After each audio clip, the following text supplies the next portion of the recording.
দেশে যেভাবে সাংবাদিকরা চলে এসেছেন অল্প সময়ের মধ্যে কিন্তু তখন কিন্তু এই দুর্নীতিবাদদের বিরুদ্ধে কিন্তু দাঁড়ায়। আজকে যে ওই ক্ষতিগ্রস্ত যে প্রতিষ্ঠান আছে সেই প্রতিষ্ঠানকে দৃষ্টান্তমূলক শাস্তি দাবি করছি, অবিলম্বে গ্রেপ্তার এবং আজকে রাজশাহী জেলায় আজকের মানববন্ধন ওইখানে কোনো সংবাদ কর্মী কিন্তু এই বিষয়টি তুলে ধরেছেন বলে আপনারা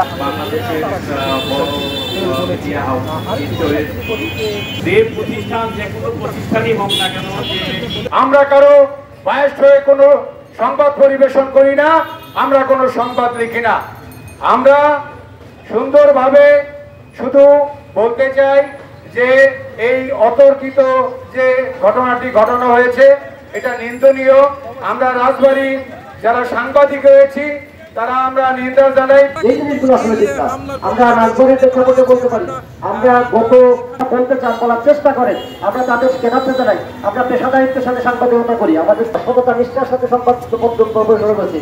আমি ব্যক্তিগতভাবে এই কালের কণ্ঠে রিপোর্ট করার বলার চেষ্টা করেন অন্যরকম করে কিছু, আমরা তাদের উদ্দেশ্যে বলি দেখেন ভাই আমরা কিন্তু এগুলো কিছুই থাকবে না। পাশাপাশি আমরা বলতে চাই ইস্ট ওয়েস্ট মিডিয়া গ্রুপ সবচেয়ে বড় প্রতিষ্ঠান।